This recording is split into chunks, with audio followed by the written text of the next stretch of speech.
Hello everyone. ये जो आपका पेपर कैंसिल हो गया था उसकी आंसर की है। फर्स्ट क्वेश्चन है the Bishnoi movement is associated with. जो बिश्नोई मूवमेंट था उससे कौन एसोसिएट है? वो है आपकी अमृता देवी। ठीक है, 1730 में जो आंदोलन चला था उसके जो ये नेता रही हैं अमृता देवी। बाकी आपकी जो गौरा देवी हैं, है ना, और गोविंद सिंह रावत है और शमशेर सिंह बिष्ट हैं, ये अलग हैं। अमृता देवी बिश्नोई मूवमेंट से जुड़ी रही हैं। जो बिश्नोई मूवमेंट था ये 1730 में हुआ था। ठीक है, when Amrita Devi a member of this act inspired 362 other Bishnoi die in the protests of cutting down of khejri tree. ये जो प्रोटेस्ट हुआ था ये खेजरी ट्री को लेकर हुआ था। ठीक है, इसके कटाव को रोकने के लिए हुआ था। इसके बाद है आपका कि विच movement in 1973 came into existence to save the evergreen tropical forest in the Palakkad district of Kerala। वो है आपकी साइलेंट वैली मूवमेंट। ठीक है, ये केरला में हुआ था, पलक्कड़ डिस्ट्रिक्ट में हुआ था 1973 में। किसके लिए हुआ था? जो साइलेंट वैली में जो ट्रॉपिकल फॉरेस्ट है उसको बचाने के लिए हुआ था। ठीक है, वहाँ पे जो है प्रोजेक्ट लग रहा था, लेकिन जो उन वहाँ की जो जैव विविधता है, बायोडाइवर्सिटी है, वहाँ के जीव जंतुओं को बचाने के लिए ये मूवमेंट हुआ था। तो इसका ऑप्शन डी सही है ना। तो silent save silent valley was a social movement aimed at the protection of Silent Valley and evergreen subtropical forest in the Palakkad district of Kerala। ठीक है, इट वाज स्टार्टेड इन 1973। ये 1973 में स्टार्ट हुआ था और ये एक एनजीओ के द्वारा स्टार्ट किया गया था। इसका नाम था केरला शास्त्र साहित्य परिषद। ठीक है, to save the Silent Valley from being flooded by a hydro electric project. ठीक है, एक प्रोजेक्ट लग रहा था हाइड्रो इलेक्ट्रिक प्रोजेक्ट, जिससे बिजली वगैरह बनती है, उसको रोकने के लिए ये मूवमेंट चला था। फिर है ये, इसके बाद जो ऑप्शन में आपका दे रखा है साइलेंट वैली के अलावा एक दे रखा है आपका फर्स्ट अपिक्को मूवमेंट। ये क्या था? ये जो है आपका अपिक्को आंदोलन, इसके प्रमुख थे पांडुरंग हेगड़े। ये आपका हुआ था दक्षिण में। ठीक है, जो चिपको आंदोलन था ना उसी की तर्ज पर दक्षिण में अपिक्को आंदोलन हुआ था। अपिक्को कन्नड़ भाषा का शब्द है जो कन्नड़ में चिपको का पर्याय है। पर्यावरण संबंधी जागरूकता का यह आंदोलन अगस्त 1983 में कर्नाटक के उत्तर कन्नड़ क्षेत्र में हुआ था। ठीक है, एक और ऑप्शन था इसमें। चिपको आंदोलन हम सब जानते हैं 1973 में उत्तराखंड के चमोली जिले से ये स्टार्ट हुआ था, जिसमें चंडी प्रसाद भट्ट और गौरा देवी की ओर से की गई थी। ये जो आंदोलन शुरू हुआ था चिपको आंदोलन, इसकी शुरुआत किसने की थी? चंडी प्रसाद भट्ट और गौरा देवी ने। लेकिन बाद में इसका नेतृत्व किसने किया? सुंदरलाल बहुगुणा ने। इसके बाद एक और इसमें जो ऑप्शन था कि जंगल बचाओ आंदोलन, ये 1970 के दशक के उत्तरार्ध में तत्कालीन बिहार से शुरू हुआ था। ठीक है, जो जंगल बचाओ आंदोलन था वो बिहार से शुरू हुआ था 1970 में। ठीक है, और धीरे धीरे आसपास के अन्य क्षेत्रों जैसे ये उड़ीसा तक फैल गया। और इसी जंगल बचाओ आंदोलन की वजह से 2006 में वन अधिकार अधिनियम फॉरेस्ट राइट्स एक्ट आया था। ठीक है, जो कि शेड्यूल ट्राइब होते हैं ना, एसटी होते हैं, उनके हक में आया था। इसके बाद आपका आता है the broader issue of human development as पर यूनाइटेड नेशन इज। तो यूनाइटेड नेशन है उसके अकॉर्डिंग ह्यूमन डेवलपमेंट के लिए सबसे बड़ा इश्यू क्या है? वो है आपका overall completion of sustainable development goal. ये जो आपके ऑप्शन दे रखे हैं education, public health, standard of living, ये तीनों ही आपके सस्टेनेबल डेवलपमेंट गोल में आते हैं। ठीक है, जो लक्ष्य रखा गया था ना 2015 में 17 गोल रखे गए थे सस्टेनेबल डेवलपमेंट के, ये उन्हीं में से ये ऑप्शन दिए गए हैं। ठीक है, तो इसका ऑप्शन भी इसका सही है। ये था कि in September 2015 the General Assembly United Nations adopted the 2030 agenda for sustainable development that include 17 sustainable development goals.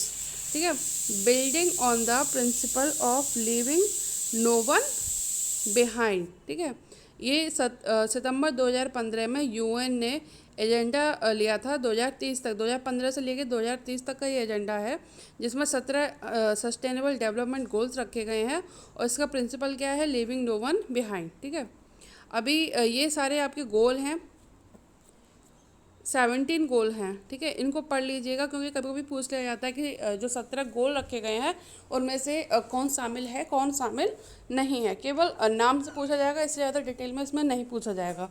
ठीक है, जैसे no poverty, zero hunger, good health and wellbeing, quality education, gender equality.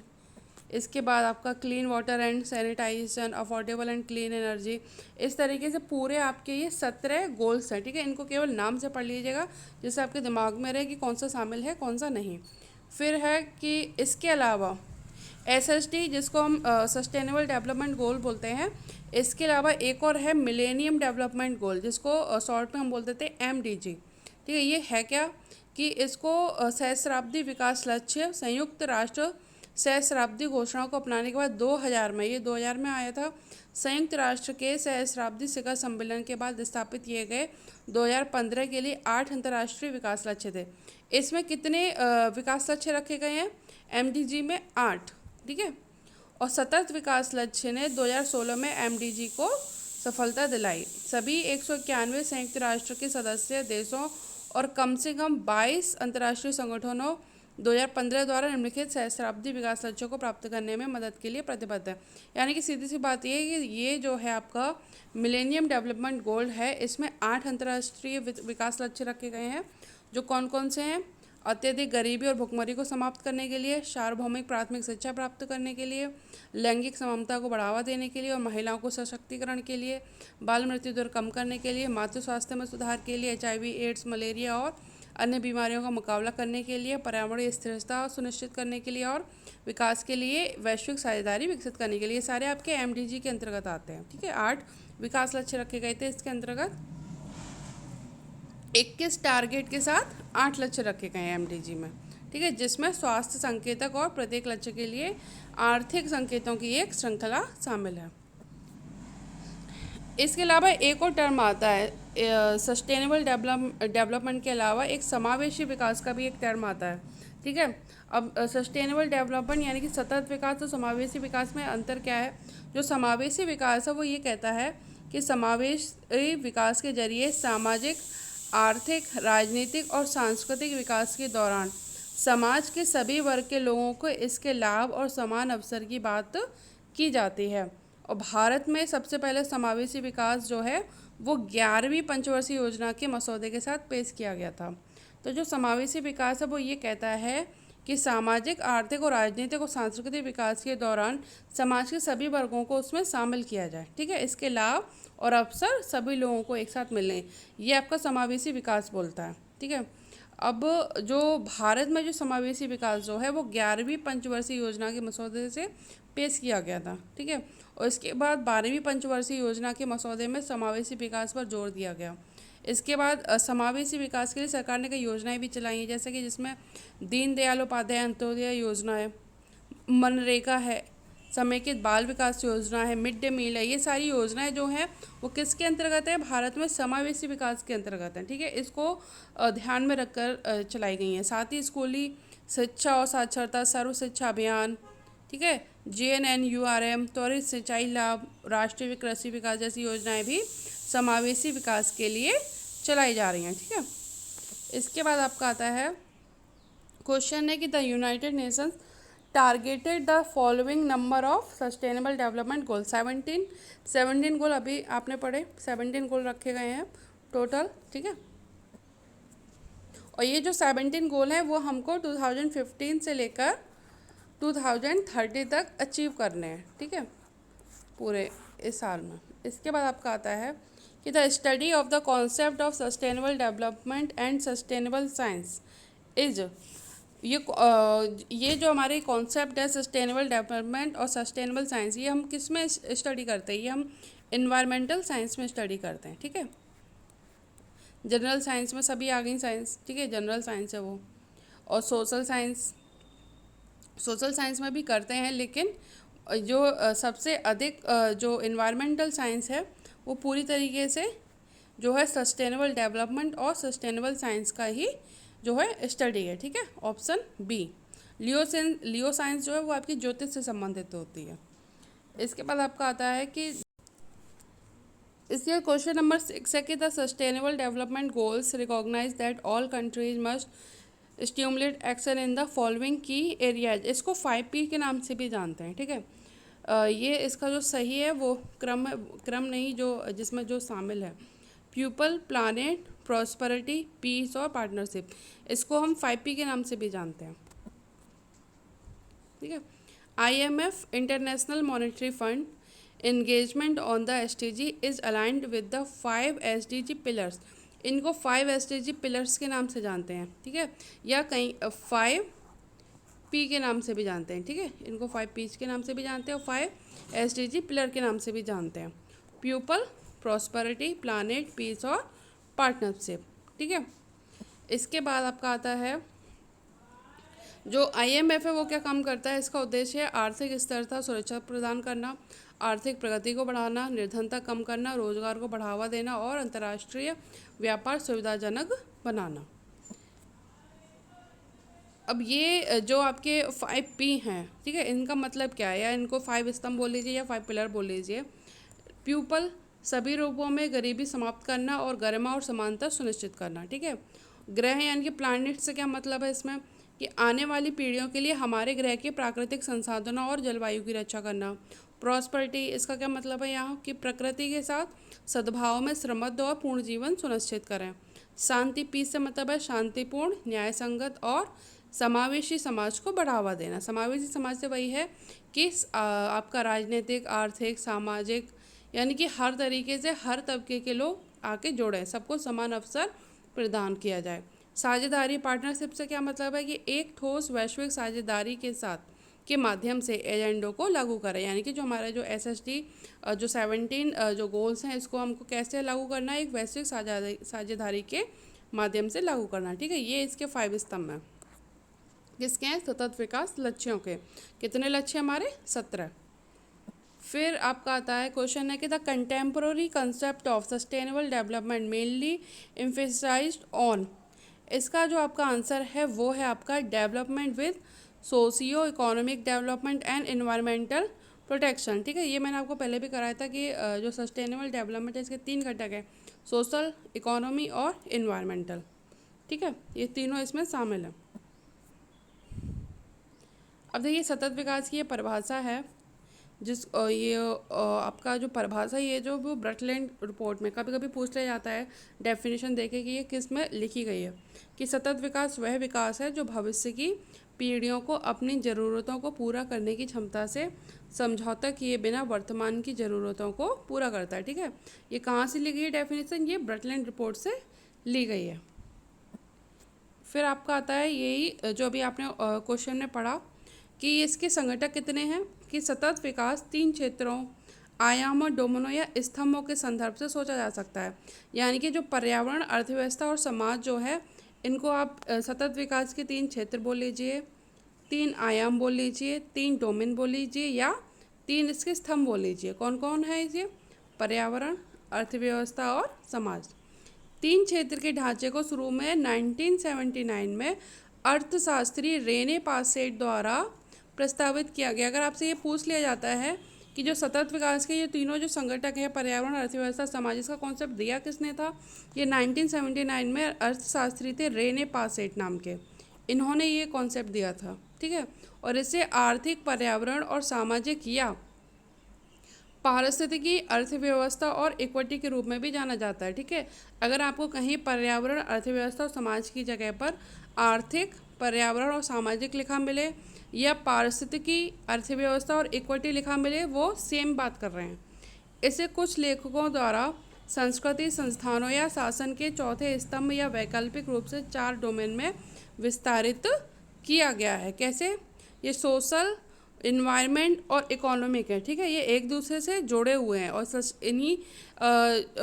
इन्हीं तीनों की वजह से जो है इन तीनों में आपसी सामंजस्य की वजह से ही सतत विकास जो है आपका लागू हो सकता है, ठीक है।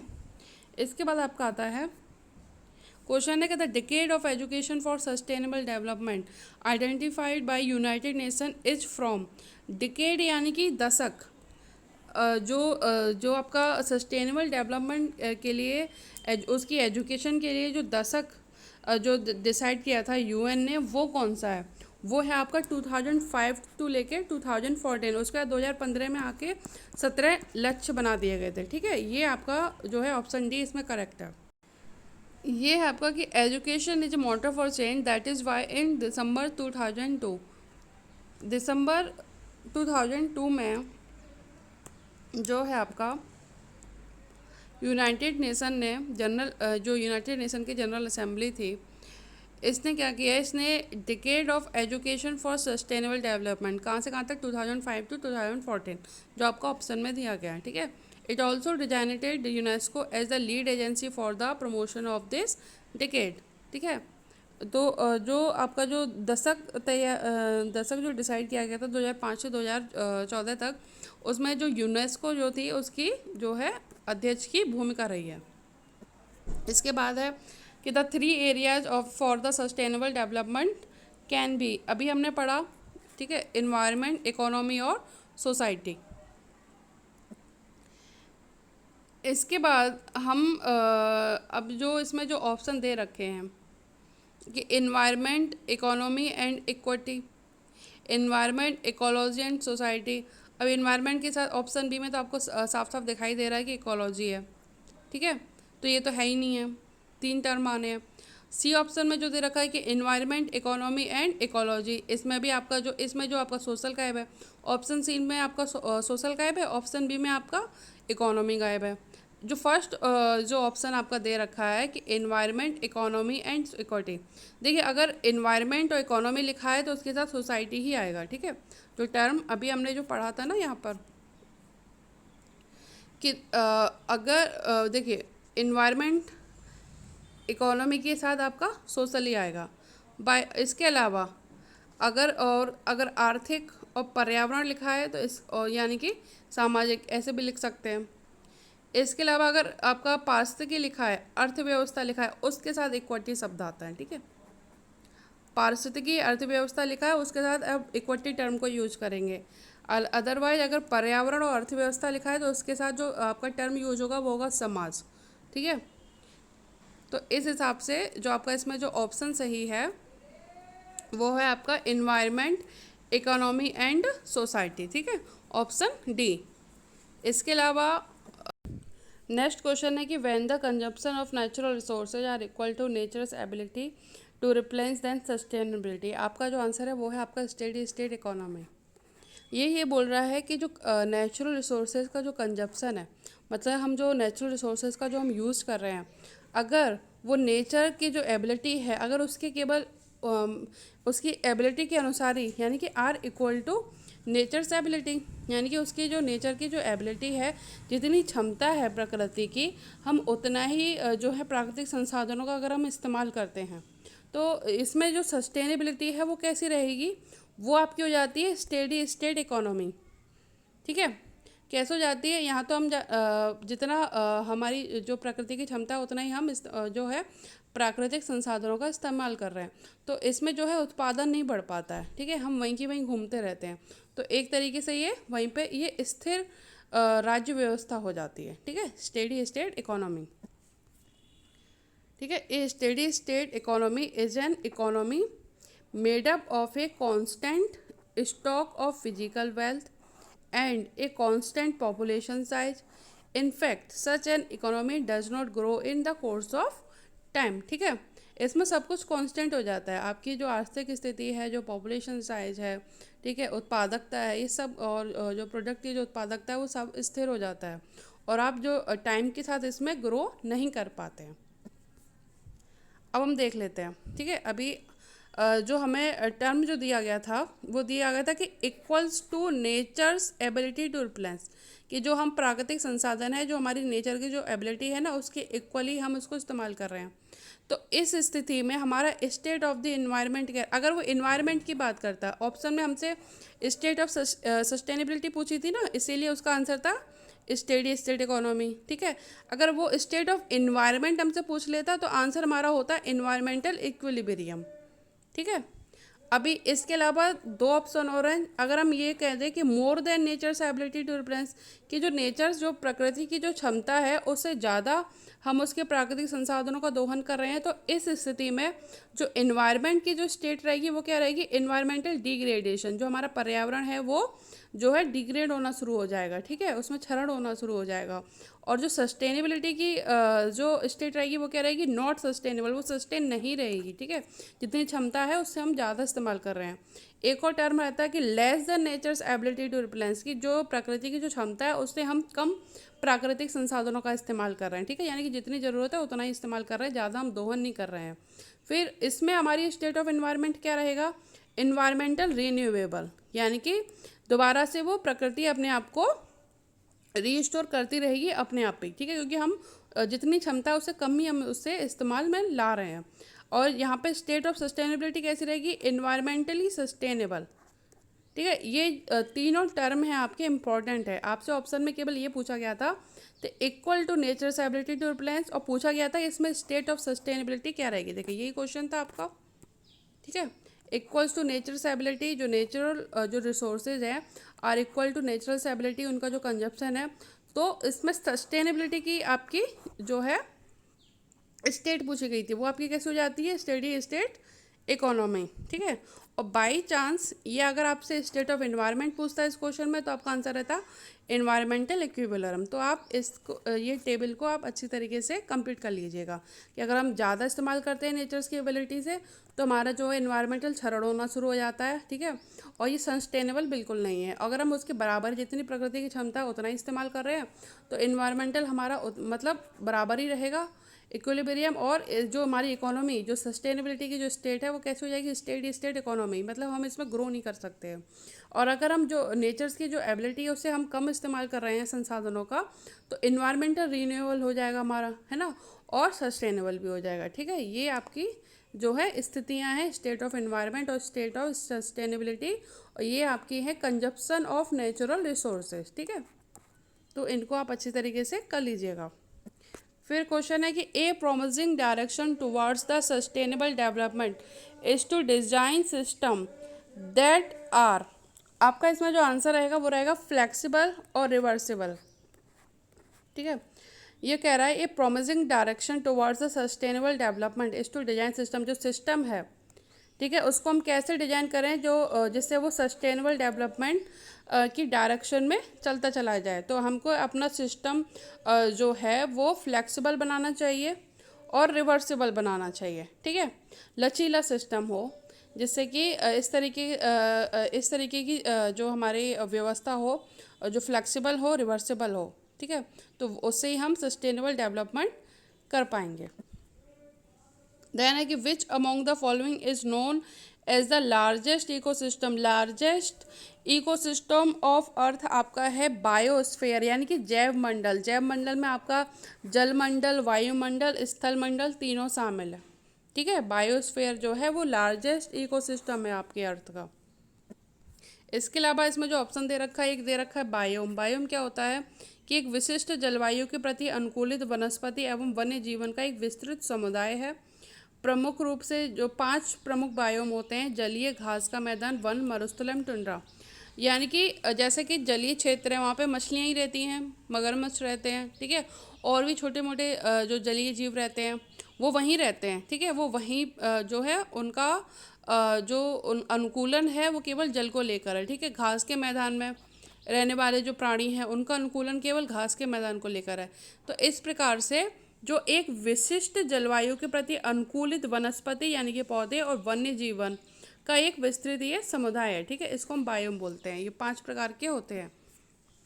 इसके अलावा एक और हाइड्रोस्फीयर, जलमंडल हम सब जानते हैं, इसमें ऑप्शन में था, ठीक है। महासागर, मीठे पानी, सतही जल, भूजल, हिमनद जल, वायुमंडलीय जल, वाष्पवादी जलमंडल के भाग हैं। और एक और ऑप्शन था लिथोस्फीयर, स्थल मंडल।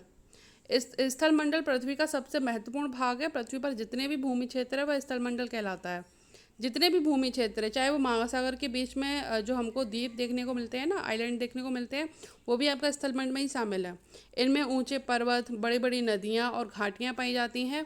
कहीं विशाल पठार तो कहीं विशाल मैदान पाए जाते हैं। पृथ्वी की सबसे बाहरी परत को ही स्थल मंडल कहा जाता है, ठीक है। जो पृथ्वी की सबसे बाहरी परत जो है, ऊपरी लेयर जो है, उसको हम स्थल मंडल कहते हैं।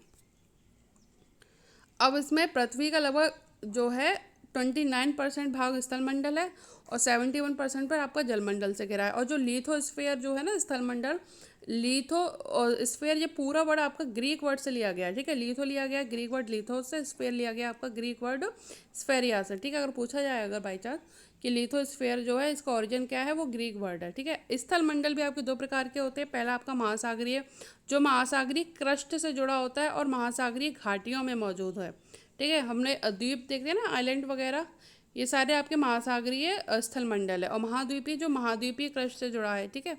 जो हमारे जो जितने भी महाद्वीप हैं, एशिया, यूरोप, अमेरिका, ठीक है, ये आपके सारे महाद्वीपीय स्थल मंडल हैं। इसके बाद आपका आता है wild teaching method is best for teaching of environmental education for secondary school student. Secondary school student के बच्चों के लिए, जो माध्यमिक स्कूल के जो बच्चे होते हैं उनके लिए, उनको हम पर्यावरण शिक्षा किस प्रकार से हमें देनी चाहिए, उनको जो है डिमॉन्स्ट्रेशन बाय दी स्टूडेंट, ये सबसे अच्छा तरीका है, वो करके सीखे, खुद डिमॉन्स्ट्रेशन दें, ठीक है।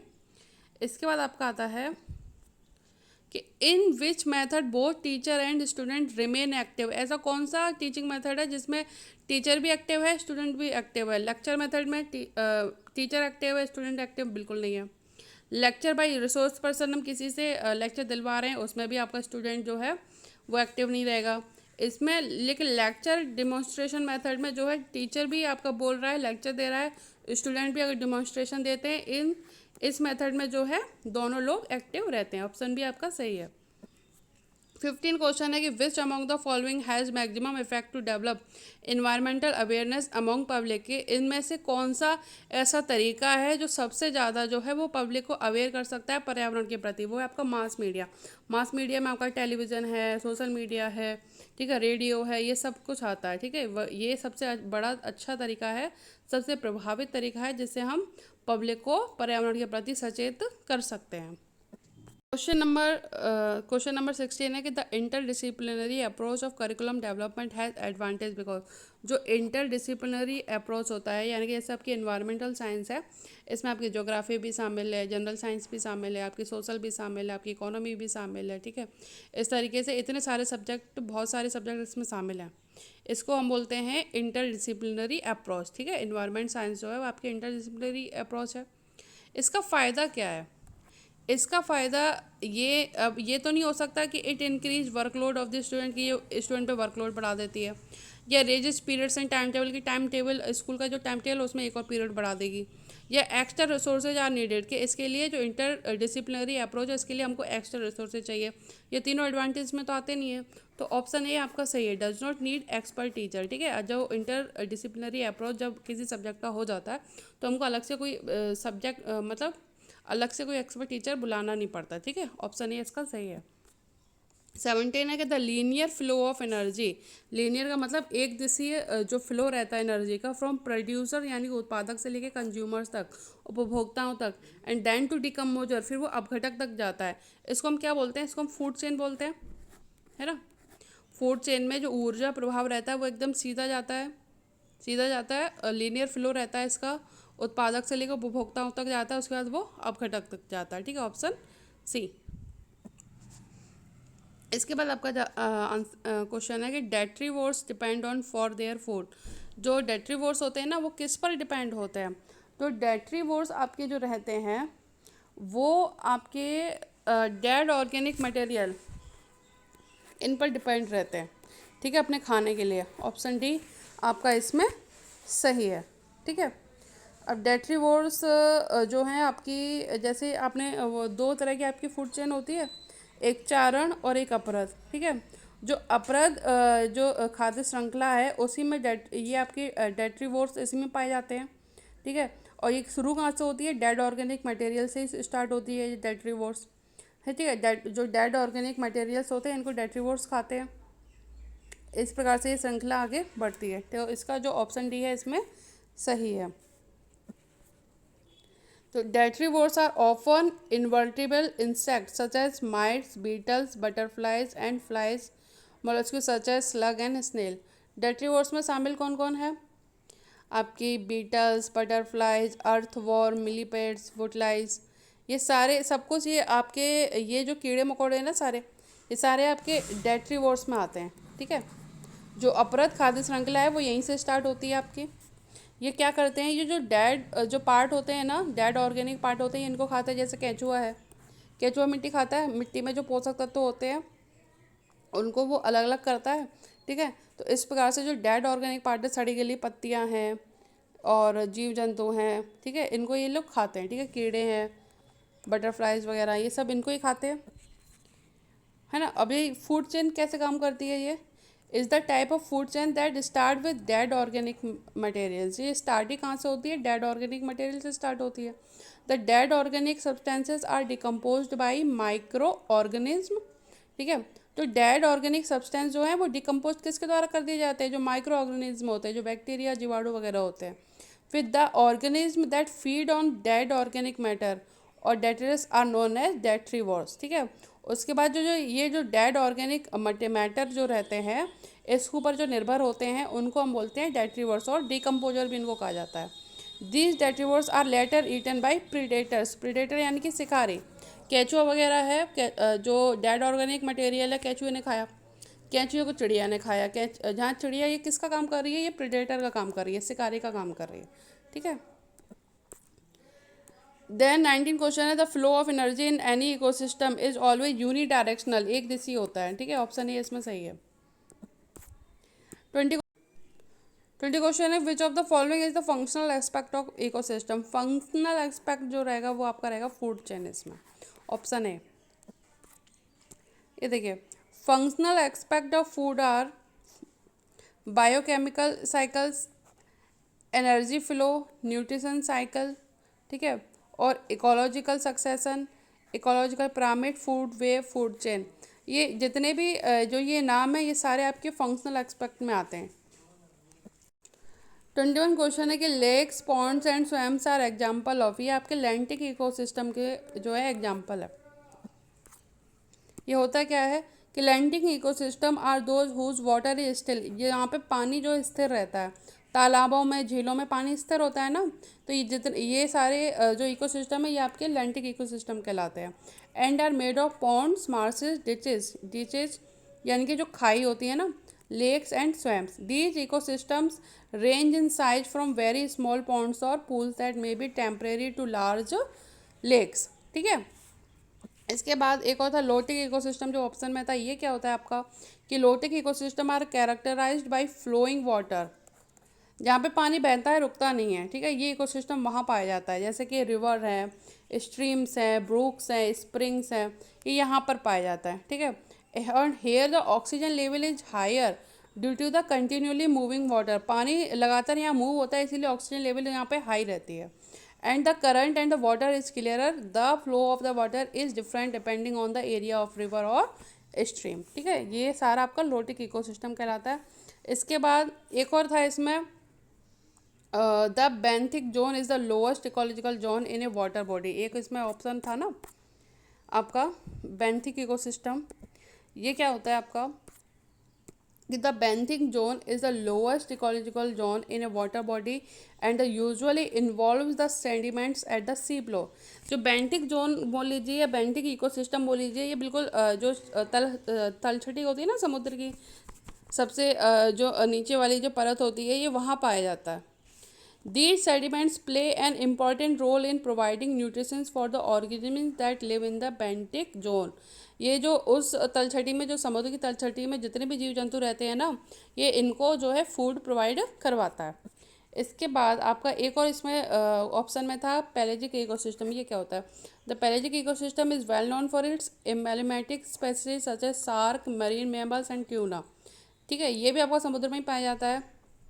However, this system is highly dependent on the components of the food web that are based on primary production by phytoplankton which sustain zooplankton and micro large नेक्टम फ्लोना। जो पेलेजिक इकोसिस्टम है वो कहाँ पर पाया जाता है, वो वहाँ पाया जाता है जहाँ पे ये सार्क, मरीन मेम्बर्स और ट्यूना वगैरह ये रहती हैं। ठीक है, मछली होती है ट्यूना भी।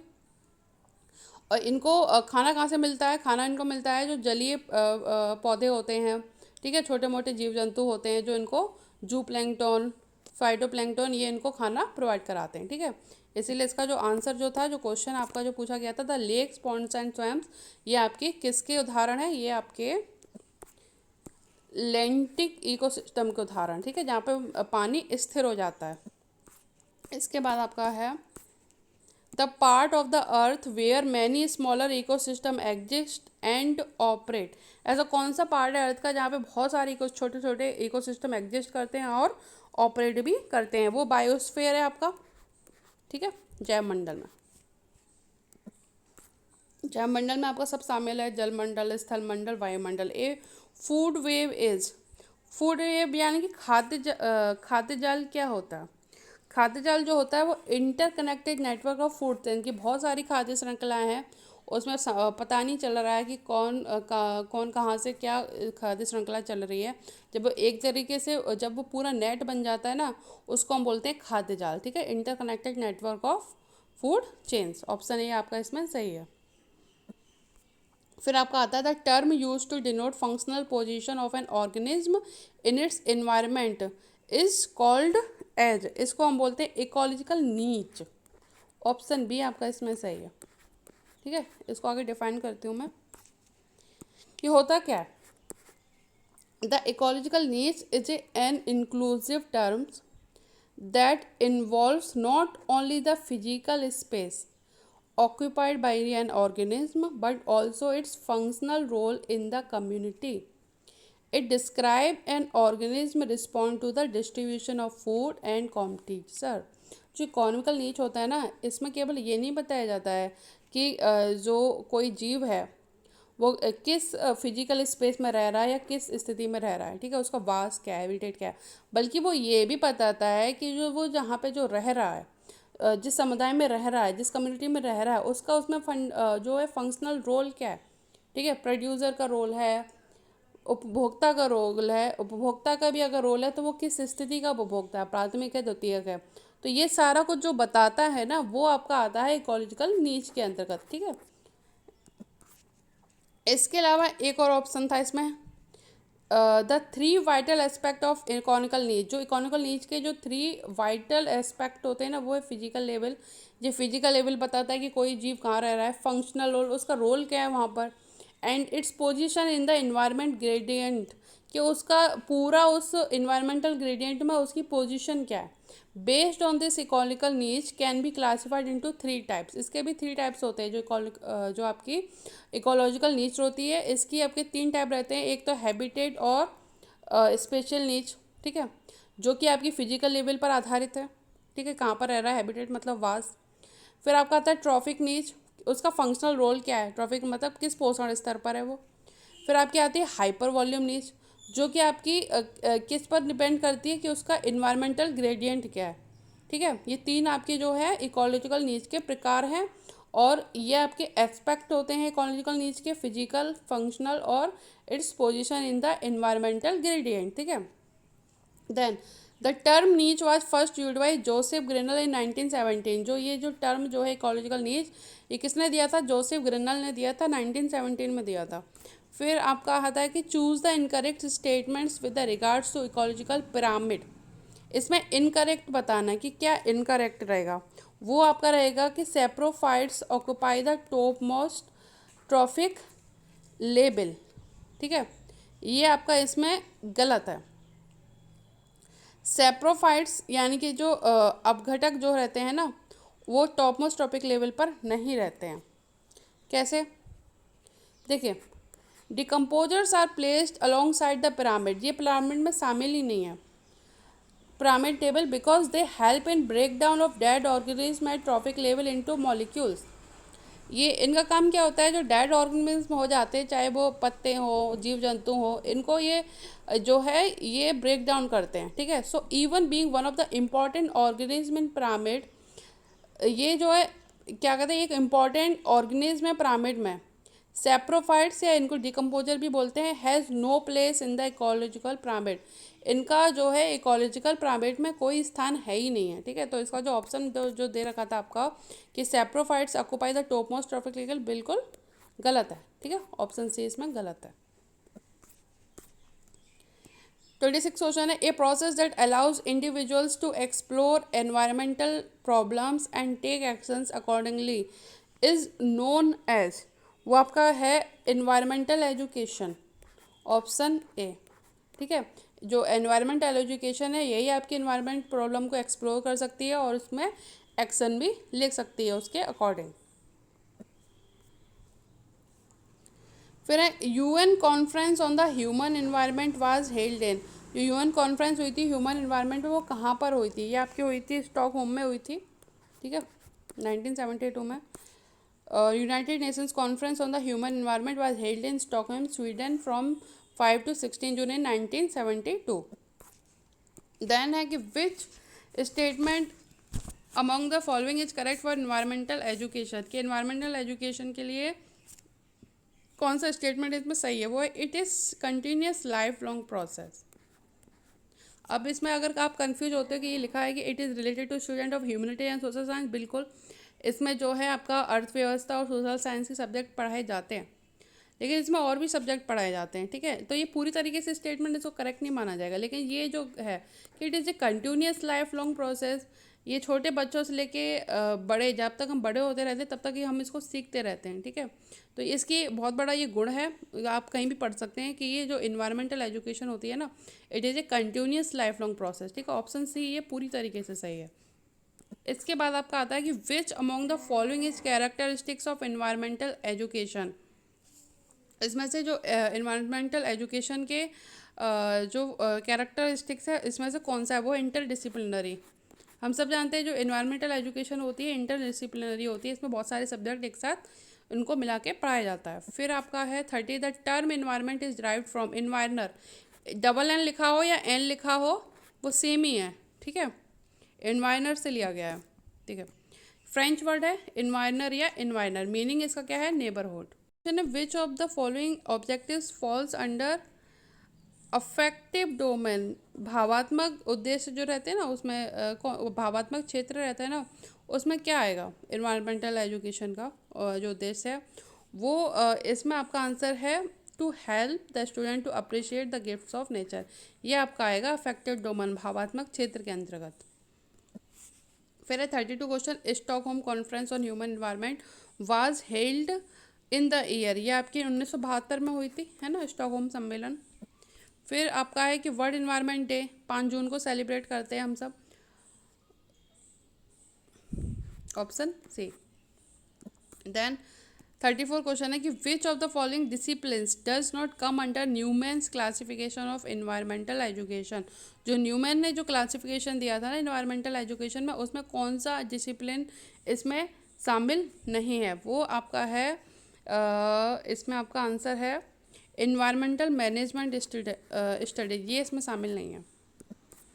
ये देखिए, based on different discipline Newman 1981 में इन्होंने दिया था proposal a 3-fold classification of environmental education program. इसमें आपका इन्वायरमेंटल स्टडी शामिल है, इन्वायरमेंटल साइंस शामिल, इन्वायरमेंटल इंजीनियरिंग शामिल है, लेकिन इसमें आपका इन्वायरमेंटल मैनेजमेंट स्टडी शामिल नहीं है। ऑप्शन डी इसमें करेक्ट है। देन क्वेश्चन है कि the campaign slogan for world environment day 2020 क्या था? ओनली ऑन वन अर्थ, ठीक है, केवल एक पृथ्वी। ऑप्शन सी इसका सही था। थीम जो थी इन्वायरमेंट डे की यही थी हमारे। 36 क्वेश्चन है, article in the Indian constitution concern to protect and improve the environment and to safeguard the forest and wildlife of the country. Article 48A, option A आपका सही है। जो 48A जो आर्टिकल जो है वो अनुच्छेद 48A है, ये आपका पर्यावरण से ही संबंधित आर्टिकल है, इसी में ये कहा गया है, ठीक है। आर्टिकल 48 क्या कहता है कि the state shall endeavor to protect and improve the environment and to safeguard the forest and wildlife of the country. This article was added by the 42 amendment 1976, 1976 में 42 में संशोधन द्वारा इसको जोड़ा गया था। And places on obligation on the state, और state को ये जिम्मेदारी दी गई थी कि ये इन्वायरमेंट और वाइल्ड लाइफ को प्रोटेक्ट करेंगे, ठीक है।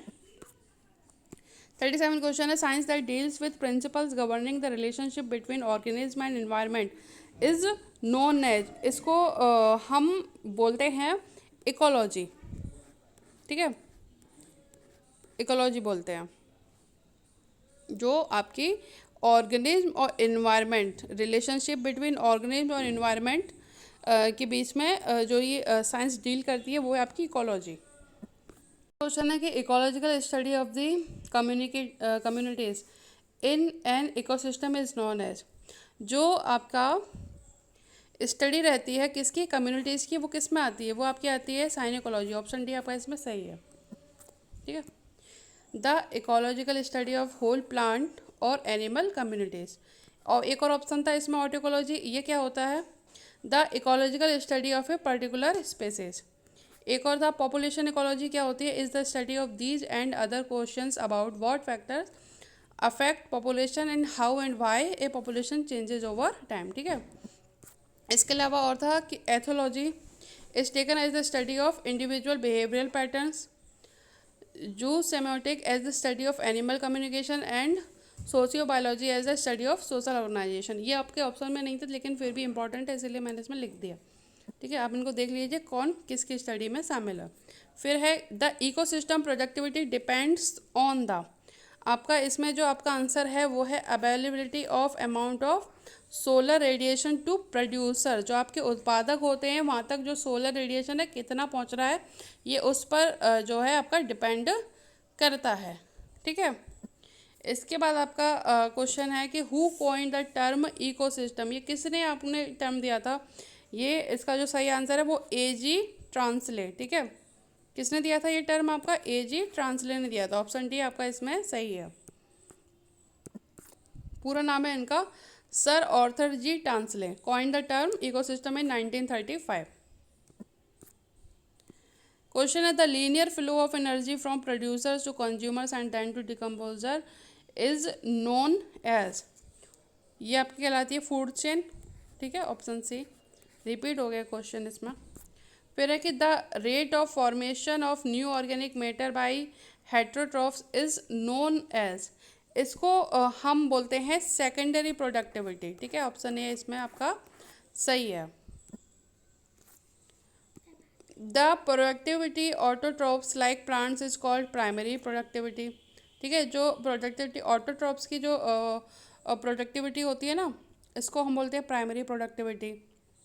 ठीक है, ऑटोट्रॉप्स का मतलब होता है कि वो क्या कहते हैं, जैसे कि उत्पादक जो अपना भोजन स्वयं बनाते हैं, चाहे वो पेड़ पौधे हों चाहे जीव जंतु हों। ठीक है। हेटरोट्रॉप्स में वो आते हैं जो दूसरे पर निर्भर हैं, वो उसमें मांसाहारी शाकाहारी दोनों ही शामिल हैं।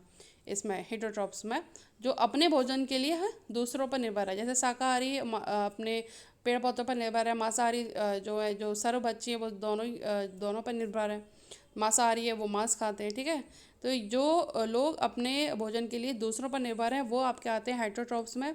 तो इनको जो द प्रोडक्टिविटी जो इनकी प्रोडक्टिविटी होती है ना, इसको हम बोलते हैं सेकेंडरी प्रोडक्टिविटी। यही आपसे क्वेश्चन में पूछा गया था, the rate of formation of new organic matter by heterotrophs is known as secondary productivity. ठीक है। इसके बाद आपका है इसमें जो ऑप्शन था कि ग्रॉस प्राइमरी प्रोडक्शन GPP क्या होता है, is the rate of photosynthesis. Net primary productivity is the rate of storage of organic matter except which is utilized for the respiration by plants. Hence, we can say that NPP is equal to JPP minus आपका plant respiration. ये आपका important है, इसको फॉर्मूले को देख लीजिएगा। ठीक है, और GPP क्या होता है, NPP क्या होता है, ये भी देख लीजिएगा। GPP ग्रॉस प्राइमरी प्रोडक्ट का मतलब ये है जो पेड़ पौधे जो है वो सूर्य के प्रकाश में प्रकाश संश्लेषण द्वारा टोटल कितना प्रोडक्ट बना रहे हैं, वो तो आपका रहा ग्रॉस प्राइमरी प्रोडक्टिविटी। ठीक है। नेट प्राइमरी प्रोडक्टिविटी क्या होती है, इज द रेट, वो कितना स्टोर कर लिया उन्होंने। ठीक है, कुछ उन्होंने श्वसन में खर्च भी कर देते हैं, जो पौधे जो प्रोडक्ट बनाते हैं प्रकाश संश्लेषण द्वारा, उसमें से जो है कुछ वो अपने श्वसन में पौधों में श्वसन की भी क्रिया होती है ना, प्रकाश संश्लेषण की भी क्रिया होती है, वाष्पीकरण की भी होती है। तो जो श्वसन की क्रिया में जो जितना खर्च कर देते हैं उसको हम GPP में से माइनस कर दें, उसको हम बोलते हैं नेट प्राइमरी प्रोडक्टिविटी। कि कितना वो नेट प्राइमरी प्रोडक्टिविटी को आप ऐसे भी डिफाइन कर सकते हैं कि कितना प्राथमिक उपभोक्ता तक उत्पादक पहुंचा रहे हैं। ठीक है, it is the total biomass available for consumers. जो नेट प्राइमरी प्रोडक्टिविटी है ये आपका टोटल बायोमास जो है कंज्यूमर्स के लिए ये उपलब्ध होता है। बात समझ में आ गई। फिर आपका है कि the flow of energy in any ecosystem is always unidirectional. Energy का फ्लो हमेशा यूनिडायरेक्शनल ही रहेगा। ठीक है, ऑप्शन बी इसमें सही है। 44 which of the following is the functional aspect of ecosystem, अभी हमने पढ़ा था ठीक है, फूड चेन, क्वेश्चन इसमें रिपीट हुए हैं। फिर आपका आता है lakes, ponds and swamps are, ये भी हमने पढ़ लिया। लैंटिक इकोसिस्टम, जहाँ पे पानी स्थिर हो जाता है उसको हम लैंटिक इकोसिस्टम बोलते हैं। नेक्स्ट क्वेश्चन है कि इकोलॉजी इज परमानेंट इकोनॉमी, ये आपका सुंदरलाल बहुगुणा ने बोला था, ठीक है, ऑप्शन डी। नेक्स्ट है which country is refer to as valley of death because of worst pollution exist है, ब्राज़ील। ब्राज़ील को वैली ऑफ डेथ बोलते हैं। वैसे सबसे ज़्यादा जो पॉल्यूशन जो क्रिएट करता है वो चाइना करता है वर्ल्ड के अंदर, लेकिन वैली ऑफ डेथ को हम केवल ब्राज़ील को बोलते हैं, ठीक है। ये टर्म जो है ब्राज़ील के लिए इस्तेमाल में आया। देन है the first Indian city to adopt CNG, CNG सबसे पहले, सीएनजी बसेस सबसे पहले दिल्ली में चली थी, ठीक है, पब्लिक ट्रांसपोर्ट को लेकर। ऑप्शन बी आपका इसमें सही है।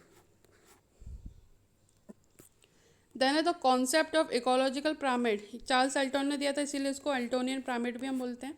ऑप्शन डी इसमें सही है, ठीक है। Ecological pyramids were developed by Charles Elton and are also known as Eltonian pyramid in 1927। जो इकोलॉजिकल पिरामिड है, पारिस्थितिकी पिरामिड, इनको हम एल्टोनियन पिरामिड भी बोलते हैं। फिर है ए हैबिटेट इज, हैबिटेट यानी कि पर्यावास, जो प्राकृतिक वास जो होता है जीव जंतुओं का, वो क्या है। इसका आपका जो आंसर है वो है a particular area inhabited bye organism, यानी कि एक ऐसा कोई क्षेत्र जो कि ऑर्गेनिज्म द्वारा इसको, जिसमें इनका वास बनाया गया है, ठीक है, उस एरिया को हम बोलते हैं हैबिटेट, वास, या इसको हम पर्यावास हिंदी में बोलते हैं, ठीक है। तो हैबिटेट में भी एन ओपन जोग्राफिकल एरिया और a specific site, rotten log, hollow tree inside a tree बार।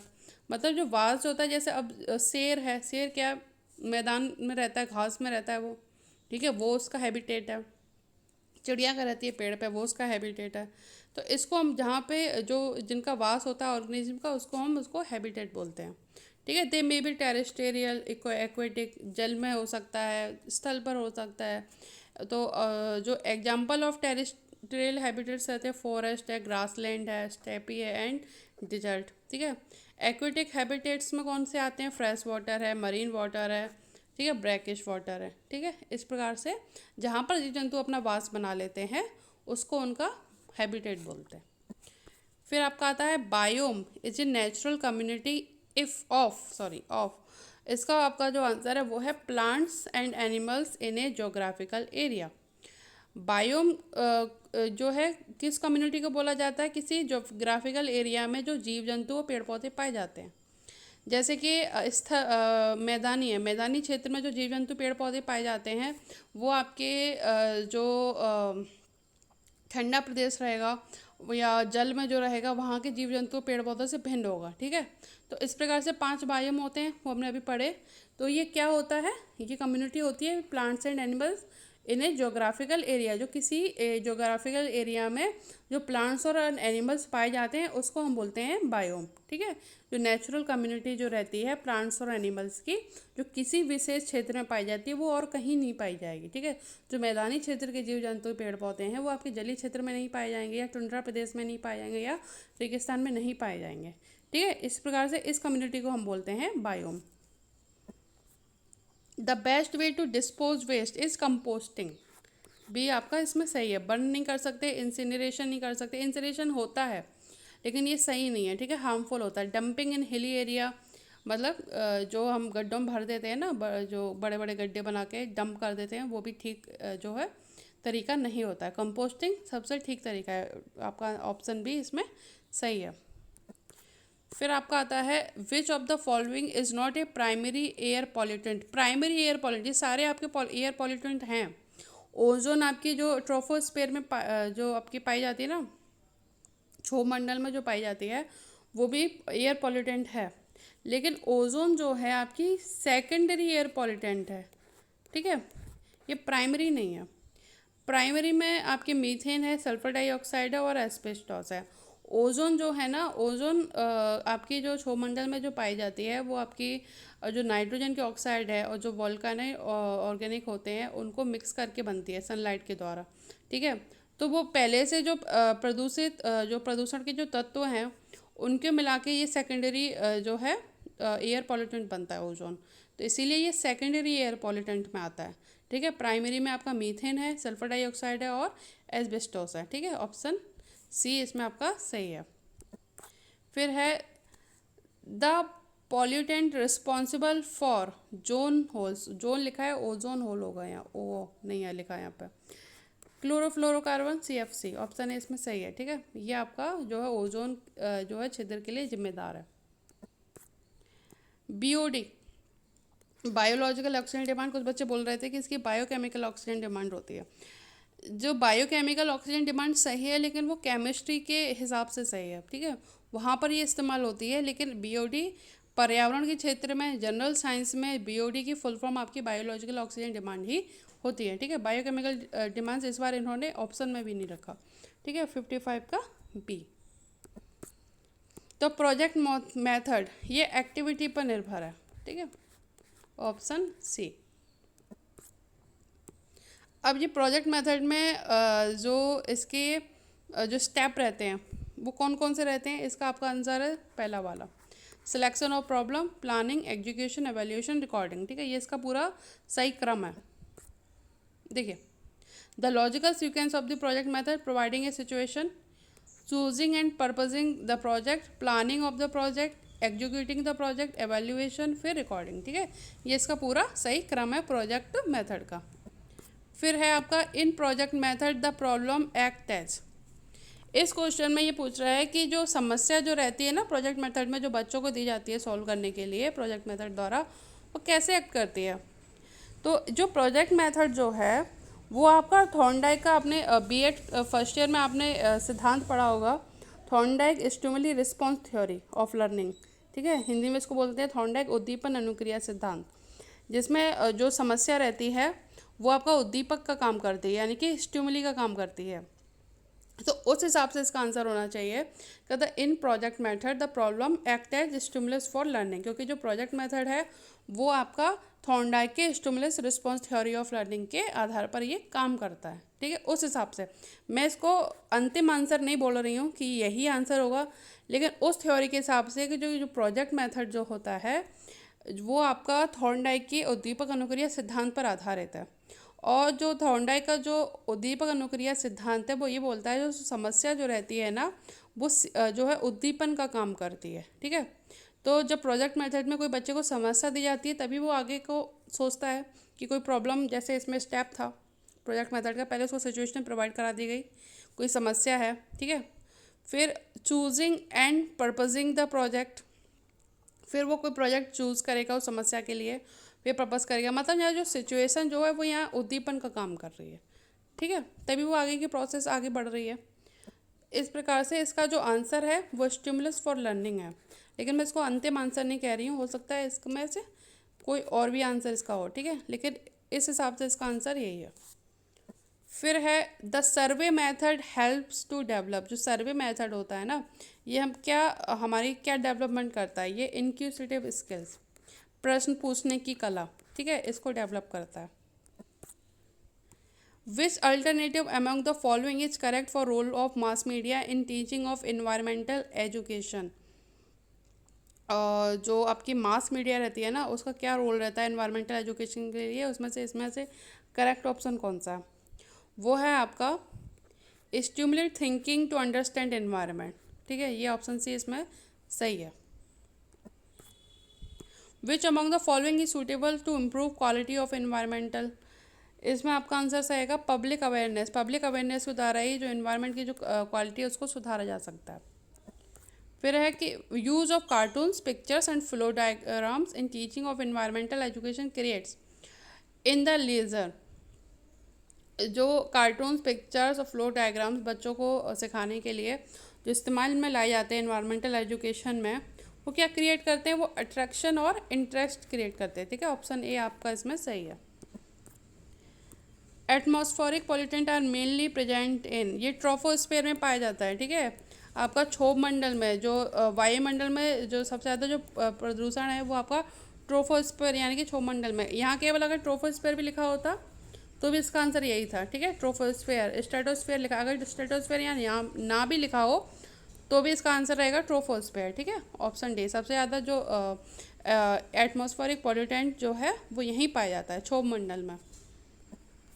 फिर है the animals which feed only on other animals are called, वो एनिमल्स जो केवल दूसरे एनिमल्स को खाते हैं उनको हम क्या बोलते हैं, इनको हम बोलते हैं कार्निवोर्स, ठीक है। ये केवल दूसरे एनिमल्स को खाते हैं। देखिए ऑमनीवोर्स क्या होते हैं, जो सबको खाते हैं, पेड़ पौधे भी खाते हैं और जीव जंतुओं को भी खाते हैं, ठीक है। And omnivores is an animal that has ability to eat survive on both plant and animal matter. Carnivores क्या होते हैं, ये केवल मीट ईटर होते हैं, ठीक है, जो आपसे पूछा गया था क्वेश्चन में, ये मीट ईटर होते हैं, ठीक है, केवल ये दूसरे एनिमल को खाते हैं। हर्बीवोर्स क्या होते हैं, ये शाकाहारी होते हैं। ऑटोट्रॉफ यानी कि उत्पादक, ये अपना खाना खुद बनाते हैं, ठीक है। प्रोड्यूसर्स, इनको प्रोड्यूसर्स भी कहते हैं हम। 65 क्वेश्चन है the living being that feed on dead और decade organic matter.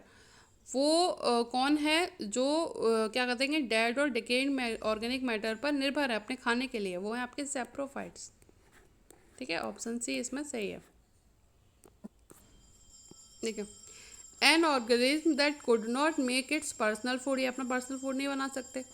They feed on dead decaying matter, ये क्या खाते हैं, डेड और डिकेइंग मैटर को खाते हैं। Fungi and species of bacteria are an example of saprophytes, जो फंगस रहता है, जो बैक्टीरिया जो रहते हैं, ये सैप्रोफाइट्स के उदाहरण है। Some examples of saprophyte plants species are Indian pipe, corallorhiza orchid, mushrooms, moulds, ठीक है, माइक्रोलॉजिकल फंगी, ये सारे आपके सैप्रोफाइट्स हैं जो कि आपके किस पर निर्भर हैं, ये आपके डेड और डिकेइंग मैटर पर निर्भर हैं। पैरासाइट्स क्या रहते हैं, a few examples of parasites are tapeworm, fleas, ठीक है, barnacles, tapeworms are flatworms that are found attached to the insides of the intestines of animals such as cows, pigs. Parasites यानी कि परजीवी, ये लिविंग जो है जो एनिमल्स रहते हैं, जीव जंतु, उन पर निर्भर होते हैं अपने खाने के लिए, ठीक है। ये डेड ऑर्गेनिक मैटर पर निर्भर नहीं होते हैं। जो ये टैप वॉर्म है, ठीक है, हम फीता कृमि आपने सुना होगा, मक्खी हैं, फ्लियाज हैं, बार्निकल्स है, टेप वॉर्म है, ये सारे क्या है, ये सारे आपके जो हैं, जो काउस और जो भी और भी जो जानवर हैं, इन पर ये अटैक करते हैं अपने खाने के लिए, इनको हम परजीवी भी बोलते हैं, ठीक है। तो ये आपका ऑप्शन में था पैरासाइट्स, ठीक है। बाकी जो ऑप्शन में था ओमनीवर्स और कार्निवर्स, इसको पहले हमने इसको डिफाइन कर लिया है, ठीक है। फिर आपका आता है कि विच of the following is a non conventional source of energy, वो है आपका सन, ठीक है। ये गैर परंपरागत सौर है, जो सोलर ऊर्जा जो होती है, ये परंपरागत स्रोत में नहीं आती है, बाकी तीनों आपके परंपरागत स्रोत में आते हैं। Among the following which one is the incorrect fact, इसमें से इनकरेक्ट क्या है, इसमें से जो इनकरेक्ट है वो है कि ozone is harmless to breathe. Ozone is harmless to breathe, ozone harmless नहीं है, ओजोन हार्म करती है, ठीक है, ये लंग कैंसर का कारण बन सकती है। जो क्षोभ मंडल में जो ओजोन पाई जाती है ना, वो हार्म करती है, ठीक है। ओजोन जितना हमसे दूर है, समताप मंडल में वो हमारे लिए अच्छी है, गुड ओजोन है, लेकिन जो क्षोभ मंडल में जो ओजोन पाई जाती है, उसको अगर इंसान ब्रीथ कर ले तो इसको लंग कैंसर भी हो सकता है, ठीक है। बाकी आपके ऑप्शन दे रखे हैं कि global warming is the rise in the average temperature of the climate system of earth, बिल्कुल सही है कि जो ग्लोबल वार्मिंग है उसी की वजह से अर्थ का क्लाइमेट सिस्टम का जो ओवर एवरेज टेम्परेचर वो इंक्रीज हो रहा है। फिर है कि eutrophication is observe in water bodies, बिल्कुल, जो वाटर बॉडीज में पाए जाते हैं। The green house effect is a natural phenomena, बिल्कुल, ग्रीन हाउस इफेक्ट ये नेचुरल फिनोमेना है।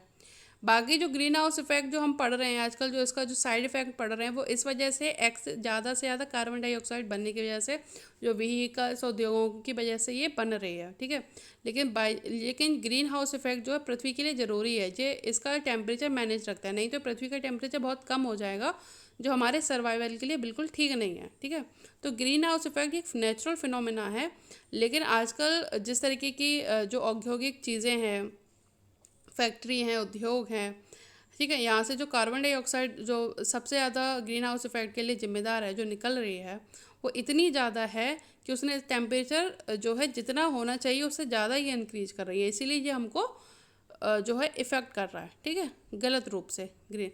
तो green house effect natural phenomena ये भी सही है, तो तीनों ये सही है। Ozone is harmless to breathe, ozone को ब्रीथ नहीं करना चाहिए, ये हार्म करती है। ये जो इसमें टर्म था यूट्रोफिकेशन, ये होता क्या, the process of too many plants growing on the surface of a river lake, often because chemicals that are used to help crops grow have been carried there by rain. जो फसल उगाते हैं वहाँ पे हम जो है न्यूट्रिशंस उनको देते हैं ना अलग से, जो उनको पौधों को चाहिए होता है। पानी बरसता है, पानी बरसने के साथ जो ये फ्लो होके ये झीलों के पास, नदियों के पास, ये जो है आपके जो क्या कहते हैं, जो केमिकल्स हैं ये बह के आ जाते हैं, क्योंकि ये न्यूट्रिशंस होते हैं, इसमें ज़्यादा न्यूट्रिशंस वगैरह होते हैं, तो ये वहीं पे आसपास, नदी के आसपास, लेक के आसपास, यहाँ पर ये पेड़ पौधे उगाते हैं। ठीक है, many plants growings on the surface of a river और लेक। इसको, इस प्रोसेस को हम बोलते हैं यूट्रोफिकेशन। ठीक है, जो आपका यहाँ पे दे रखा था ना, eutrophication is observed in water bodies, बिल्कुल ये सही है। ठीक है, which of the following is a source of cosmic rays, cosmic rays का सोर्स इसमें से कौन सा है, वो है आपका रेडिएशन पॉल्यूशन। ठीक है, ऑप्शन ए इसमें सही है। सॉइल पॉल्यूशन, मृदा प्रदूषण हो नहीं सकता, ध्वनि प्रदूषण हो नहीं सकता। थर्मल पॉल्यूशन जो है आपका ये आपका जो विद्युत संयंत्र होते हैं ना, जब बिजली बनती है वहाँ से जो गर्म पानी जो है वो जो आपका जल स्रोतों में छोड़ दिया जाता है, उसकी वजह से जो पॉल्यूशन होता है उसको हम थर्मल पॉल्यूशन बोलते हैं। ठीक है, तो जो कॉस्मिक रेज का जो सोर्स होता है वो होता है रेडिएशन पॉल्यूशन। ऑप्शन ए इसमें सही। क्वेश्चन नंबर 16 आ रहा है, in which waste disposals method solid organic wastage are converted to the residue and gaseous products through combustion, वो है आपका इंसिनरेशन। Option C. इसमें क्या होता है ना, जो प्लास्टिक वगैरह होती है ना, जो वेस्टेज होते हैं, इतने बहुत ज़्यादा हाई टेम्परेचर में इनको जो है बर्न कर दिया जाता है, लेकिन ये प्रोसेस पर्यावरण की दृष्टि से सही नहीं है, लेकिन ये एक तरीका इस्तेमाल में लाया जाता है। ठीक है, जो वॉर वेस्ट जो होते हैं इनको हटाने के लिए, लेकिन तरीका सही नहीं है।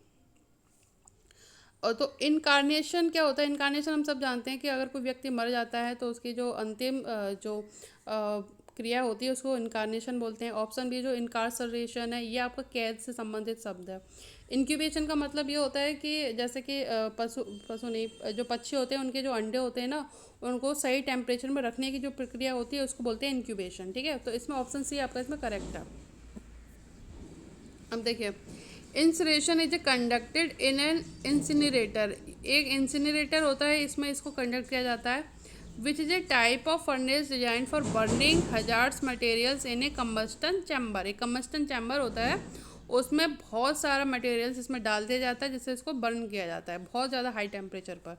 Incineration contributes to air pollution and like many other forms of air pollution, जो ये जो प्रोसेस है कचरे को ख़त्म करने की, इंसिनरेशन, ये जो है पर्यावरण की दृष्टि से बिल्कुल सही नहीं है। ठीक है, जो आपके ऑर्गेनिक मैटर है जिनको हम बायोडिग्रेडेबल होते हैं, उसके लिए सबसे अच्छा है कि कंपोस्टिंग करना। ठीक है, लेकिन जो प्लास्टिक वगैरह है इनका सबसे अच्छा जो तरीका होता है उनको हम रीयूज़ करें, रिसाइकिल करें। ठीक है, ना कि इनको इस तरीके से जला के इनको ख़त्म करने की कोशिश करें, ये पर्यावरण की दृष्टि से सही नहीं है। फिर है highest percentage of air in the atmosphere, nitrogen सबसे ज़्यादा पाई जाती है आपके वायुमंडल में, हम सब जानते हैं। विच among the following is the most polluted river, Ganga. अभी तक जो सर्वे आए हैं उसमें से जो गंगा जो है वो विश्व में, यमुना भी है लेकिन यमुना जो है गंगा के स्तर पर नहीं है। ठीक है, यमुना भी उतना ही, मतलब लगभग उतनी ही पॉल्यूटेड मानी जाती है। उत्तर प्रदेश में, दिल्ली के क्षेत्र में जो है यमुना का जो जो क्षेत्र है, दिल्ली से लेके इटावा तक का क्षेत्र जो माना जाता है यमुना का, सबसे ज़्यादा जो है यहाँ पर पॉल्यूशन पाया जाता है। लेकिन जो गंगा जो है वो वर्ल्ड में आपका जो है वर्ल्ड में नंबर रखती है। कभी एक सर्वे में इसका नंबर 2 आया है, एक सर्वे में इसका नंबर 5 आया है। ठीक है, तो which among the following is the most polluted river, Ganga. Option A. फिर which among the following is known as greenhouse gas, greenhouse gas से कौन संबंधित है, कौन सी गैस, कार्बन डाइऑक्साइड। मीथेन भी ग्रीन हाउस गैस है, लेकिन आप कहेंगे कि मीथेन भी तो ग्रीन हाउस गैस है, बिल्कुल है, लेकिन सबसे ज़्यादा जो ग्रीन हाउस गैस जो वायुमंडल में पाई जाती है वो कार्बन डाइऑक्साइड ही है हमारी, इसीलिए ऑप्शन डी इसमें सही माना जाएगा। वैसे इस तरीके का ऑप्शन देने नहीं चाहिए जिसमें कन्फ्यूजन हो, लेकिन ऑप्शन के हिसाब से आपका कार्बन डाइऑक्साइड सही है क्योंकि इसकी मात्रा सबसे अधिक है ग्रीन हाउस गैस में। ठीक है, the main reasons for not providing employment to the growing population, जो इतनी ज़्यादा जनसंख्या बढ़ रही है इनको हम जो इनको हम एम्प्लॉयमेंट यानी कि रोज़गार क्यों नहीं दे पा रहे हैं, उसका सबसे बड़ा कारण है कि majority of the population is illiterate, यानी कि ज़्यादा से ज़्यादा लोग कैसे अशिक्षित है, इसीलिए इनको हम रोज़गार नहीं दे पा रहे हैं। फिर the major consequence of over population is, over population का जो प्रभाव है सबसे ज़्यादा वो क्या है, इसका आंसर है pressure on land and other renewable resources. ज़मीन मतलब जो आपके रिसोर्सेज हैं, चाहे लैंड हो चाहे जितने भी रिसोर्सेज हैं, इन पर ये प्रेशर डाल रहा है, जो आपका ओवर पॉपुलेशन जो बढ़ रही है, ठीक है। देन है 75, among the following which one is not recognised as a natural disaster, blow out. Blow out आपका नेचुरल डिजास्टर नहीं होता है, बाकी आपका ये तीनों नेचुरल डिजास्टर में आते हैं, ठीक है, प्राकृतिक आपदा में आते हैं, ब्लो आउट नहीं आता। ब्लो आउट होता क्या है, a blowout is the uncontrolled release of crude oil and और natural gas from an oil well और gas well after pressure control system have failed. ये जो ब्लो आउट क्या होता है कि जो आपने माइनिंग के क्षेत्र होते हैं ना, जहाँ से ऑयल निकलता है, प्राकृतिक तेल और गैस निकलती है, वहाँ पर जब ये control system, pressure control system fail हो जाता है कभी कभी, तो उसकी वजह से ब्लो आउट होता है कि अतिरिक्त गैस और अतिरिक्त तेल निकलता है, ठीक है, इसको हम बोलते हैं ब्लो आउट। ये प्राकृतिक फिनोमेना नहीं है, मतलब प्राकृतिक डिजास्टर नहीं है, ये मानवीय भूल की वजह से होता है, ठीक है। Which disaster is caused by seismic waves, जो सिस्मिक वेव्स होता है इसकी वजह से होता है सुनामी। ऑप्शन ए, देखो सुनामी क्या है, tsunami also known as seismic sea waves are a series of enormous waves created by an under water disturbance such as an earthquake, landslide, volcano eruption. Tsunami किसी भी वजह से आ सकती है कि हाँ, जो अंडर वाटर जो डिस्टर्बेंस क्रिएट होती है किसकी वजह से, चाहे तो भूकंप आया हो, लैंडस्लाइड हुई हो, या कोई ज्वालामुखी फटा हो, ठीक है, ये कोई भी तीनों में से कोई तीनों में से कोई भी कारण हो सकता है सुनामी आने का, जो अंडर वाटर डिस्टर्बेंस हो जाता है, ठीक है, और ये सीस्मिक सी वेव्स की वजह से होता है, सी वेव्स होती हैं उनकी वजह से। अल नीनो जिसमें ऑप्शन में था, is A climate pattern that describes the unusual warming of surface waters in the eastern tropical Pacific ocean. El Nino जो है ये जो है क्लाइमेट पैटर्न है, ठीक है। इसके अलावा और ऑप्शन में था टाइफून, ये भी ऑप्शन में था। Is a severe and devastating storm, ये तूफान है, ठीक है, ये तूफान है। A tsunami is powerful water wave that occurs due to a disturbance in the ocean और एन अर्थक्वेक। सुनामी किसकी वजह से आती है, जो ओशन में, समुद्र में डिस्टर्बेंस क्रिएट हो जाता है, चाहे वो भूकंप की वजह से हुआ हो, लैंडस्लाइड हुई हो, या कोई ज्वालामुखी फटा हो। लेकिन टाइफून किसकी वजह से आता है, ये एक लो प्रेशर जोन में जो ये एक तरीके ये तूफान होता है, स्टॉर्म होता है, ठीक है, किसकी वजह से होता है, that revolves around a low pressure zone, ये अलग है, ठीक है। हरिकेन, हरिकेन क्या है, इज ए स्टॉर्म, ये भी एक स्टॉर्म है, तूफान है in the atmosphere. A tsunami is a huge tidal wave in the ocean caused by a large and thrusting earthquake. They are entirely different phenomena, यानी कि हरिकेन और सुनामी बिल्कुल अलग हैं। हरिकेन सुनामी भी अलग है, टाइफून और सुनामी भी अलग है, ठीक है, दोनों में अंतर है। Both have the potential to be very damaging, लेकिन जो हरिकेन और सुनामी दोनों ही जो हैं बहुत ज़्यादा डैमेज क्रिएट कर सकते हैं। फिर है which of the following date is recognise as international day of natural disaster reduction day. इसका आपका जो आंसर है वो है आपका अक्टूबर 13 अक्टूबर, ऑप्शन बी इसमें आपका सही है, ठीक है। The green house gas which is present in large quantity, carbon dioxide सबसे ज़्यादा प्रेजेंट है, ठीक है। इसमें ऑप्शन में देखिए मीथेन, प्रोपेन, ईथेन इसमें दिया गया, ये आपके ग्रीन हाउस गैस में आता है, लेकिन सबसे ज़्यादा कौन प्रेजेंट है, कार्बन डाइऑक्साइड। फिर है the most potent green house gas in terms of efficiency, carbon dioxide, सबसे ज़्यादा प्रभाव कौन डालता है, कार्बन डाइऑक्साइड डालती है। The pH value of acid है 5.6, अगर 5 से लेकर अगर 5.6 लिखा हो वो भी आपका सही रहेगा, ठीक है, लेकिन कहीं 5.6 लिखा है ये भी सही है, ऑप्शन ए आपका सही है। 81 क्वेश्चन है the main gases which contributes to acid rain, इसका आपका सही आंसर है सल्फर डाइऑक्साइड और नाइट्रोजन डाइऑक्साइड। जो नाइट्रस ऑक्साइड है ना, ये एसिड रेन में ये जो है भाग नहीं लेता है, ठीक है, ऑप्शन सी इसमें सही है। ये देखिए the in atmospheric chemistry NOx is shorthand for nitric oxide and Nitrogen dioxide. The nitrogen oxides that are most relevant for air pollution. Acid rain results when sulfur dioxide and nitrogen oxide. जो nitrogen के oxides are emitted into the atmospheric and transport by wind and air current.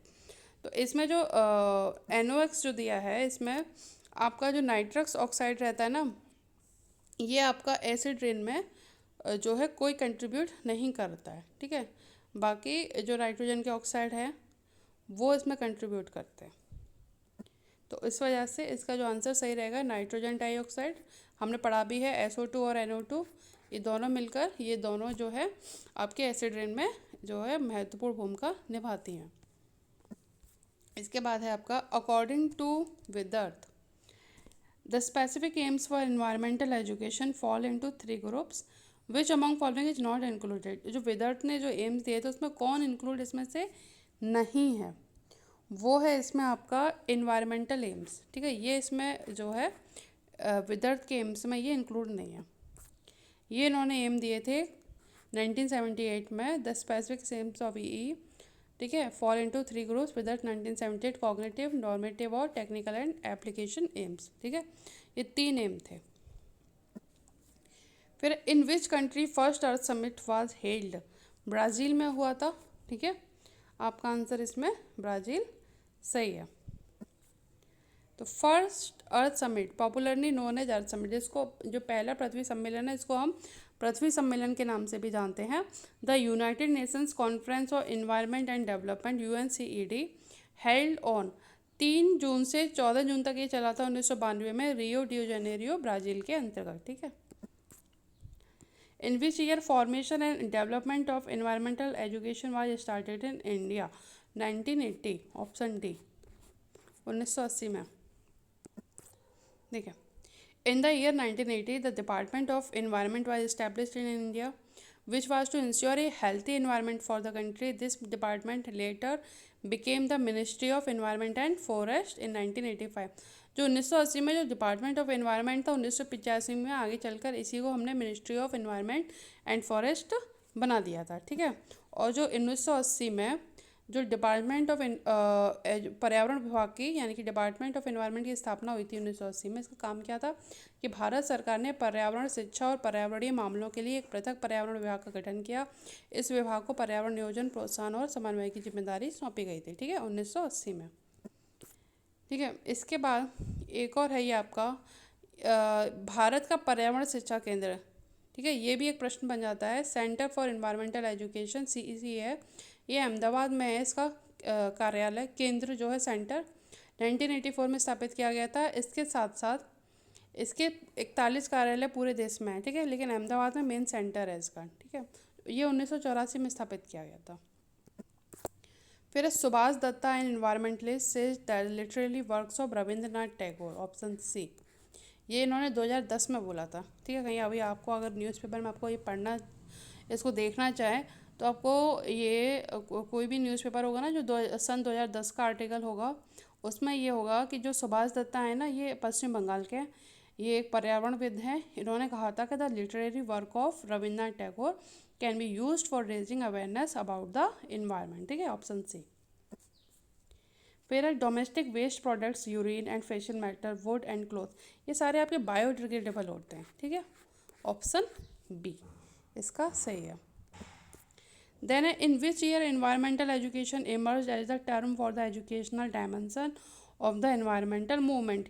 ये जो question है ना, ये India से संबंधित नहीं है. ये जो आपका मूवमेंट हुआ था, इन्वायरमेंटल मूवमेंट जो हुआ था, ये 1970 में जो है इसमें इमर्ज हो गया था. इन्वायरमेंटल एजुकेशन इमर्ज की गई थी as the term of educational dimension of the environmental movement 1970 में. लेकिन ये जो मूवमेंट जो है, ये इन्वायरमेंटल मूवमेंट, ये इंडिया में नहीं हुआ था, ये अमेरिका में हुआ था. ठीक है, 1960 में शुरू हुआ था, 1970 तक चला था, और 1970 में जाके इसमें इन्वायरमेंटल एजुकेशन जो है इसको इमर्ज कर दिया गया था. ठीक है, देखिए, the first article about environmental education as a new movement appeared in Phi Delta Kappa in 1969, authored by James A. Swan. A definition of environmental education first appeared in Educational Digest in March 1970, authored by William Stapp. Stapp later went to become the first director of environmental education for UNESCO and then the global rivers international network. ठीक है, ये था जो जो आपका जो movement चला था जो 1960 से लेके 1970 तक, ये जो है मूवमेंट चला था आपका। ठीक है, 1970 में आके इन्वायरमेंटल एजुकेशन को इन्होंने इमर्ज कर दिया था, और इसी आंदोलन की वजह से फर्स्ट अर्थ डे बनाया गया था 22 अप्रैल 1970 को पहली बार। ठीक है, इसके बाद आपका आता है कि ultimately the first earth day on April 22 1970 a national take in about environmental problems paved the way for the modern environmental education movement। ठीक है, तो ये कहाँ हुआ था आंदोलन? ये अमेरिका में हुआ था। Which of the following environmental education teaching method is ineffective for elementary classes? In elementary classes जो प्राथमिक क्लास के जो बच्चे होते हैं ना, उनके लिए जो है हमें कौन सी विधि जो है बिल्कुल भी उनके लिए अच्छी नहीं है, वो है लेक्चर मेथड। छोटे बच्चों को आप लेक्चर देकर तो समझा नहीं सकते है ना, तो ऑप्शन डी इसमें करेक्ट है। फिर द एसिड रेन फिनोमेना, ये किसने दिया था? जो एसिड रेन का जो फिनोमेना था, ये आपका रॉबर्ट अंकुश स्मिथ ने दिया था। ऑप्शन बी इसमें करेक्ट है। The phrase acid rain was first use in 1852 by Scottish chemist Robert Angus Smith. इन्होंने बुक भी है, ठीक है, अगर बुक पूछता है air and rain the beginnings of a chemical climatology, इन्होंने बुक लिखी थी 1872 में। ठीक है, ये बुक किसने लिखी थी? रॉबर्ट अंकुश स्मिथ ने। ठीक है, ये फिनोमेना भी इन्होंने एसिड रेन का इन्होंने ही दिया था। Which is not a possible adverse effect of global warming, global warming का ऐसा मतलब कौन सा प्रतिकूल प्रभाव इनमें से नहीं है? वो है आपका an increase of ultraviolet radiation. देखिए, rise of sea level, global warming से समुद्र का स्तर बढ़ रहा है, जल स्तर बढ़ रहा है, बिल्कुल सही है। रिट्रीट ऑफ ग्लेशियर्स, बिल्कुल ग्लेशियर अपने स्थानों से हट रहे हैं। एक्स्ट्रा ऑर्डिनरी वेदर पैटर्न्स, जो वेदर पैटर्न्स हमको मिलते हैं एक्स्ट्रा ऑर्डिनरी, वो भी ग्लोबल वार्मिंग का ही कारण है।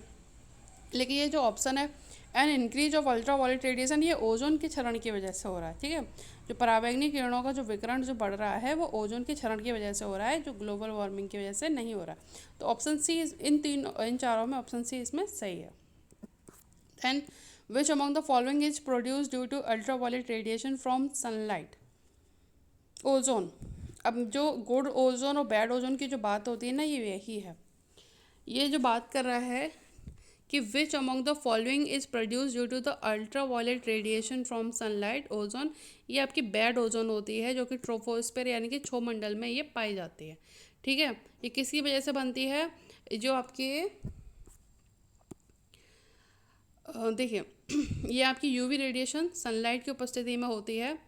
ठीक है, जो नाइट्रोजन के ऑक्साइड होते हैं और जो आपके जो ये आपके वोल्केन मॉलिक्यूल्स होते हैं। ठीक है, इन दोनों के रिएक्शन से बनती है, इन दोनों का रिएक्शन होता है सनलाइट यानी कि अल्ट्रावायलेट रेडिएशन में, जिसकी वजह से जो ओजोन लेयर बन जाती है। ये कहाँ बन जाती है? ये ओजोन आपकी बन जाती है ग्राउंड लेवल पर, यानी कि क्षोमंडल में, ट्रोपोस्फेयर में, जो हमारे लिए बिल्कुल अच्छी नहीं होती है। ठीक है, तो ozone is a molecule made up of 3 oxygen items, often refers as O3। O3 से इसको रिप्रेजेंट करते हैं। Ozone harms human health and the environment when it forms close to the ground. Ground मतलब ये जब जितनी हमारे पास रहेगी ना ओजोन, ये हमें हार्म करेगी, और ये समताप मंडल में ये हमारे लिए अच्छी होती है। ठीक है, इसको हम ब्रीथ नहीं कर सकते, ये हमारे लिए हार्मफुल होती है। The most significant things that cause ground level ozone to form are, बनती कैसे है ये? NOx और VOC, सनलाइट यानी कि जो यूवी रेडिएशन होता है ना, इसकी उपस्थिति में ये रिएक्शन करते हैं, जिसकी वजह से यहाँ ओजोन बनती है। ठीक है, just remember that ozone is good up high bad near by, यानी कि अगर ओजोन हाई स्तर पर है तो अच्छी है, हमारे पास में ये बेकार है। तो जो stratosphere ozone is good ozone, जो समताप मंडल में जो ओजोन लेयर पाई जाती है, जो हमको पराबैंगनी किरणों से बचाती है, वो हमारे लिए अच्छी है क्योंकि वो हमसे दूर है। लेकिन जो ग्राउंड लेवल पे या ट्रोपोस्फेयर में, क्षोभ मंडल में जो पाई जाती है, ये हमारे लिए बैड ओजोन है। जिस क्वेश्चन में जो बात हो रही है जिस ओजोन की, वो बैड ओजोन की बात हो रही है। ठीक है, फिर है the excess of carbon dioxide increases the green house effect because carbon dioxide, इसका जो आपका आंसर रहेगा वो है is opaque to infrared rays. ये अपारदर्शी होती है। ठीक है, ये अपने अंदर से जो कार्बन डाइऑक्साइड जो होती है, ये इंफ्रारेड जो रेज होती हैं, इनको अपने अंदर से ये पार नहीं होने देती, इसकी वजह से ग्रीन हाउस इफेक्ट बढ़ रहा है। ठीक है। Carbon dioxide molecules absorb infrared photons and start vibrating, then re-emit the photons. Green house effect क्या होता है? इंफ्रारेड रेज मतलब जो सनलाइट आती है पृथ्वी तक, वापस जब ये परावर्तित होकर जब वापस जाती है तो कार्बन डाइऑक्साइड और बाकी जो ग्रीन हाउस गैस है वो क्या करती हैं, इनकी जो लेयर जो है ये इनको जाने नहीं देती वापस। ठीक है। इनको जब ये वापस जाने नहीं देती है तो ये हीट वहीं की वहीं रह जाती है। इससे क्या होता है? इससे हमारा ग्रीन हाउस इफेक्ट होता है। ठीक है। तो इसका आंसर जो था कि the excess of carbon dioxide increases the green house effect, कि कार्बन डाइऑक्साइड की वजह से ग्रीन हाउस इफेक्ट बढ़ रहा है, क्योंकि कार्बन डाइऑक्साइड जो है is opaque to infrared rays. Opaque मतलब ये अपारदर्शी है, ये अपने अंदर से इनको बाहर पृथ्वी के वायुमंडल से बाहर इनको जाने नहीं देती, जिसकी वजह से ग्रीन हाउस इफेक्ट बढ़ रहा है। फिर है ये जो टर्म है the green house effect was first discovered by Joseph Fourier in 1824। ठीक है। फिर है the concept of environment includes abiotic. ठीक है। जैव अजैव दोनों घटक आते हैं इसमें। देन है the main purpose of setting up central pollution control board regulate air pollution. जो आपका सीपीसीबी है ना, एयर वाटर दोनों के लिए इस्तेमाल, इसमें वाटर तो दिया नहीं है, केवल एयर दिया है, तो इसलिए रेगुलेट एयर पोल्यूशन इसका जो मेन पर्पस है। The CPCB is an autonomous agency. Autonomous का मतलब इस पर कोई बाहरी नियंत्रण नहीं है, ये इसके नियम कानून अपने होते हैं। ठीक है। बाहर की तरफ से कोई नियम कानून इसके नहीं बनाता है। It plays an advisory role to the government and state pollution control board. ये तो सेंट्रल पॉल्यूशन कंट्रोल बोर्ड जो है, जो स्टेट पॉल्यूशन कंट्रोल बोर्ड होते हैं ना, और जो गवर्नमेंट होती है इनको एडवाइजरी जारी करती है, इनका कार्य यही है। In matters relating to the implementation and information of the air water environmental acts. ठीक है। एयर वाटर और environmental acts. The true statement about global warming. Global warming के बारे में जो ट्रू स्टेटमेंट है वो क्या है? It has lead to rise in the sea level. Global warming की वजह से आपके ग्लेशियर पिघल रहे हैं, जिसकी वजह से समुद्र का जल स्तर बढ़ रहा है। ऑप्शन ए इसमें सही है। In which year did the word sustainable development come? 1987। ठीक है। इसमें चलो करेक्ट दे दिया गया 1987, कहीं ऑप्शन में दिया भी नहीं था। 1987 ब्रटलैंड रिपोर्ट थी, 1987 में आई थी। ठीक है। जिसने ये शब्द उठाया था सस्टेनेबल डेवलपमेंट का।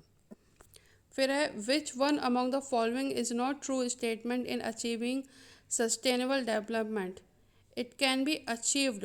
तो इसका आंसर आपका रहेगा 97 का, by restricting the usages of renewable resources.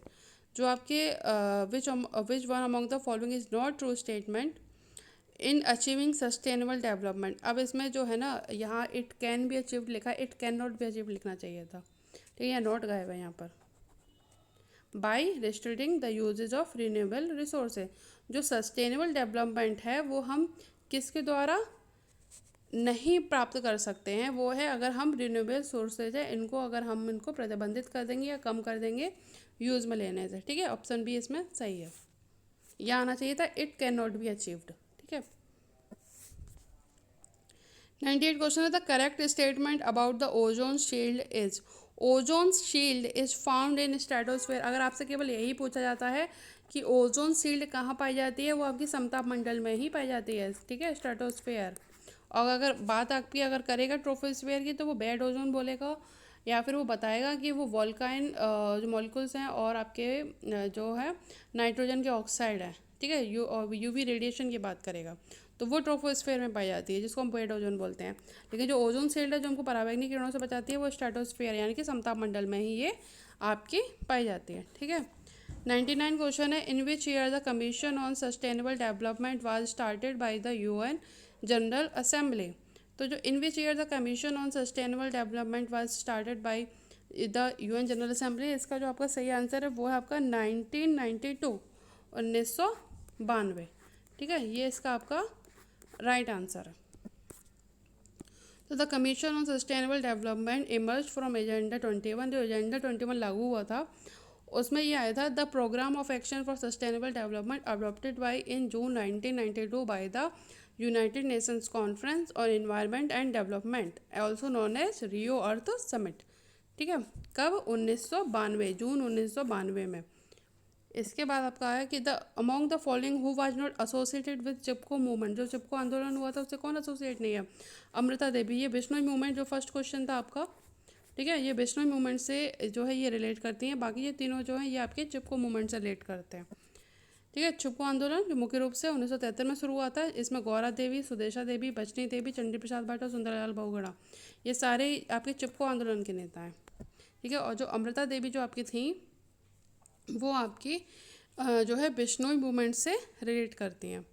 तो इसलिए इसका जो आंसर है वो है अमृता देवी, ऑप्शन डी। ठीक है, फिर है कि in 1975 UNESCO and the United Nations environment programme UNEP, ये अलग सी टर्म है, इंटरनेशनल इन्वायरमेंट एजुकेशन प्रोग्राम की अगर आप बात करता है IEEP की, ये 1975 में इसको बनाया गया था। ठीक है, यूनेस्को के द्वारा। फिर आपका आता है what is the other word for landscaping, ये क्वेश्चन है कि लैंडस्केपिंग को हम किससे बदल सकते हैं, वो है रीस्टोरेशन। ठीक है, कैसे? कि द लैंडस्केपिंग किसी उजड़ी हुई ज़मीन को वापस पहले जैसा बनाना, जैसे किसी उजड़े हुए जंगल में दोबारा पेड़ लगाना, लैंडस्केपिंग मतलब ये रीस्टोरेशन से इसका मतलब है। ठीक है, इसमें जो दूसरा ऑप्शन जो दिया है रिमूविंग टॉप सॉइल, इसका मतलब ये होता है कि मृदा अपरदन, यानी कि जो मिट्टी की जो ऊपरी परत है ना इसको हटा देना। ठीक है, इसको इरोजन से भी बोलते हैं। ठीक है, लैंडस्केपिंग का मतलब ये होता है जैसे कहीं पर जो पहले पेड़ पौधे लगे थे या पहले उसकी पारिस्थितिकी अलग थी लेकिन अब उजड़ गई है, उसको वापस उसको उसी फॉर्म में लेकर आना।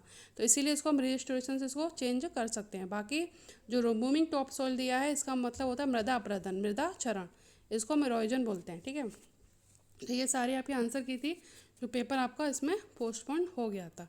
ठीक है, आप लोग इसको अच्छी तरीके से देख लीजिए। आपका एग्ज़ाम है, आई थिंक 3 को एग्ज़ाम है आपका। आप लोग पढ़ाई कीजिए। धन्यवाद।